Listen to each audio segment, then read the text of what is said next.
Hey, welcome to Viking Preparedness. I am Pastor Joe Fox. I just got done watching yet another in a long line of post-apocalyptic movies that my wife and I like to watch. What was it called? Refuge. Refuge. It's on Amazon. And it got me thinking about security. And it got me thinking about a couple things, but we're going to talk about security.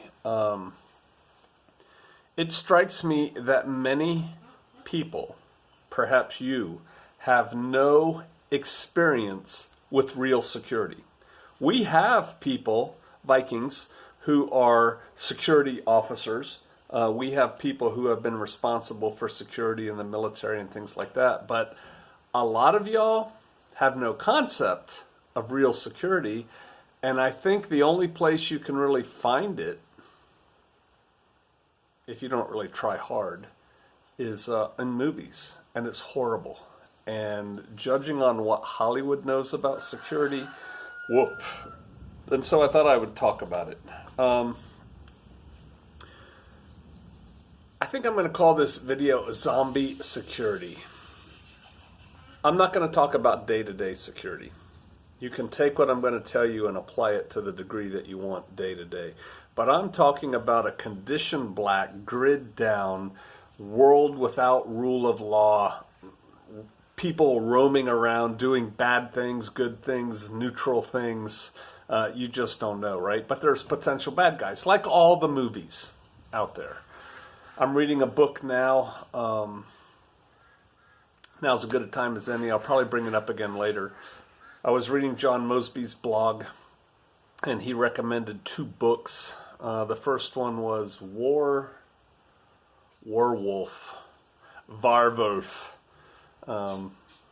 That's really good. Set in the 30 Years War in Germany. Really like that. And the one I'm reading now is called Dies the Fire. Dies the Fire. And I'll talk about those later, but security comes into that. Security. You always got to have security. I've got notes here because I want to make sure I cover everything. Someone in this condition, right? In the condition where bad things are going on around you and there's nobody to call to help you. There's no policeman out there to protect you. The people feel, bad people feel a certain freedom to go enact their will on people. You got to have security. 24 hours a day, 7 days a week, 365 and a quarter days a year. You got to have security all the time. Someone always has to be on security. And I want to talk about that, what that looks like, what that is, so that you can start thinking about this. There is no job in those conditions, and these are the conditions I'm talking about, okay, where potentially 12 guys could show up around the corner at the edge of the woods or whatever, 6 guys, 5 guys, 2 guys who are bad guys. No one can go do a job by themselves. Someone always has to be on security. So if I want to go pick blackberries, somebody has to be on security other than me. You can't pull security for yourself. Look, I know you think you can. You think I've got my gun, I've got this, I've got that.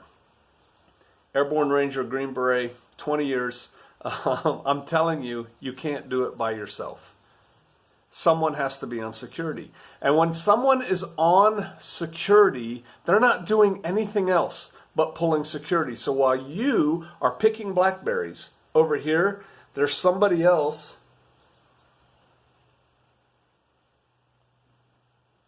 pulling security. What's that look like? Let me see here. I wrote this down. You need 4 things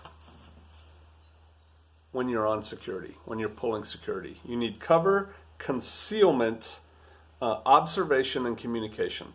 And so cover is something that stops bullets from hitting you.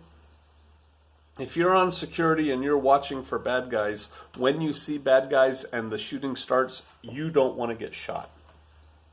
So you need dirt or big trees or whatever between you and the potential bad guys. You need concealment. When you're pulling security, you don't want the bad guys to see you pulling security, because then they can defeat what you're doing, right? So you need cover, you need concealment, you need observation. You need to be able to see what you're securing. And so typically, and I guess I'll go off on a little tangent here, but we'll come back to observation and communication. Think about your house. You can't see everything around your house from inside your house. So if you're going to pull security on your house, you need to be outside of your house. You need to be out there, over there, where you can see the house. And quite frankly, then you can't see half of the house, right? You need two people. But we'll talk about that. But you need to be able to see what you're securing. You need to have cover and concealment. And then you need to be able to communicate. You need to be able to call other people, let them know, fire a flare or whatever, that bad guys be coming. Because pulling security, if you can't do anything about what you see coming, isn't much use, right? I've said before that you don't defend your home from your mailbox. That's too close. You want to push your security as far out as you can and still have it operational. All right, let me see.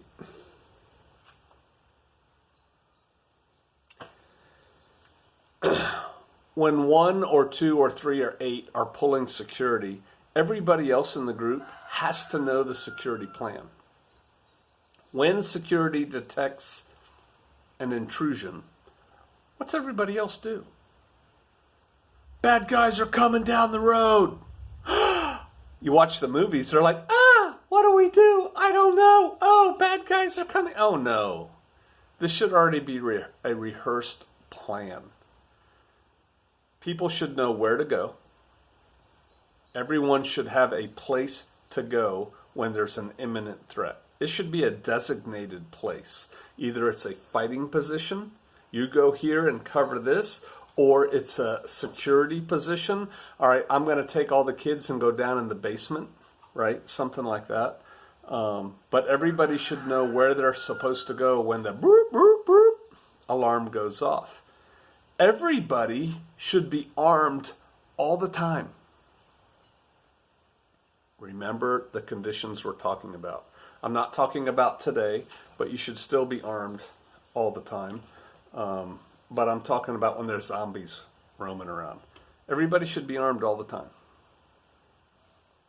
Preferably with a rifle. If you don't have a rifle, a handgun or a shotgun.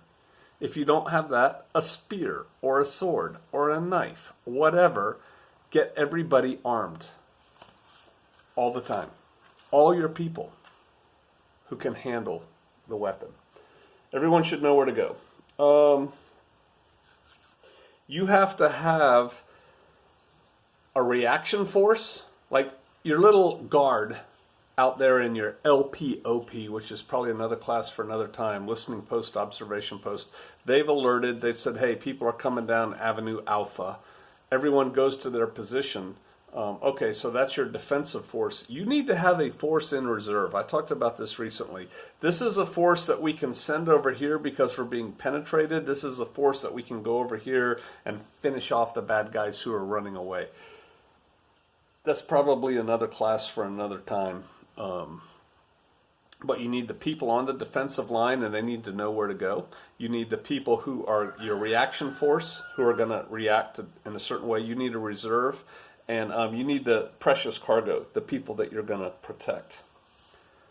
All right.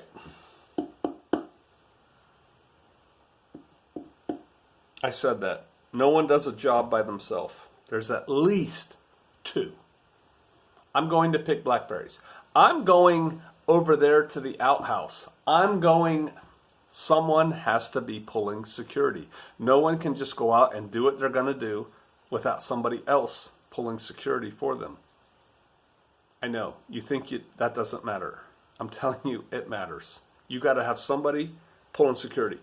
The person pulling security is doing nothing but watching and being ready to react. They're not eating. They're not reading. They're not texting. They're not whittling. They're not setting a trap. They're not doing anything except observing and being ready to react. That's important. Now, you can have one person on security for 5 people. There could be 5 people working in the garden, and you could put one person in security up over there in a covered, concealed position that provides observation and allows them the ability to communicate. A movie comes to mind, The 13th Warrior. They had these towers. They look like hunting blinds. Big horn in there. Somebody sits there all day long, and if they see people coming, and everybody knows, hey, that's Tower 3. They see somebody coming. And then we have places to go to and things to do.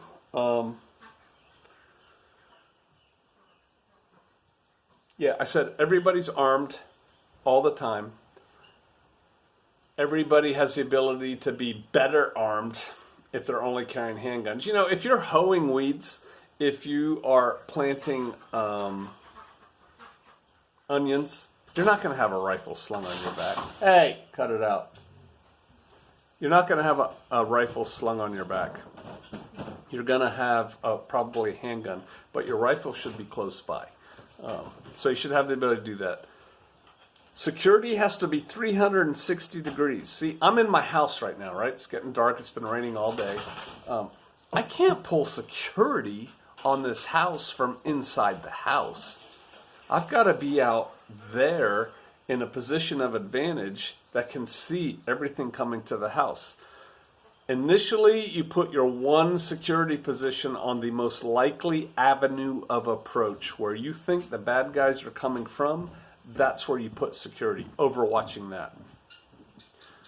That depends on your enemy. You know, Green Berets aren't walking up your driveway. They're coming in the back, right? And so, it gets complicated. Which is why you need more people. But you really need 360-degree security. A square house needs at least 2 observation positions that can provide security around the house. Then you get into roving patrols and expanding your perimeter and networks. And I have a couple videos on YouTube on defense, retreat defense and things like that. You can look for them. When you go to sleep at night, Robert's standing orders, or Robert Rogers' standing orders. When you lay down, know what you're going to do if the enemy is at the gates. When you wake up at dark 30. This is not the time to have a discussion. This is the time to grab your stuff and go to your position, wherever that is. This should be rehearsed. The more you study this stuff, the more you will know that Ma and Pa cannot defend a home site. You need people. You need somebody on security 24/7. You need a reaction force. You need, again, another video for another time. You need patrols out working around, and you need a defensive source network of people out there. A lot of people in the event are going to fall at the hands of bad people because they don't have proper security. You need to think about this. It's not like the movies. Have a plan. Have a good plan. Do not defend your home from your mailbox. You don't protect your home from inside the house. Get out. And you got to already be there at 3 o'clock in the morning when it's raining. How many people are you going to need to be able to sustain that? Y'all need to get some people. Come out of her, my people. Get a tribe. Get with people. Start training. I feel for you. I watch these movies and I think, this is what the average American gets for thinking about the apocalypse. I want you to do better than that. All right, comments down below. I will see you out there.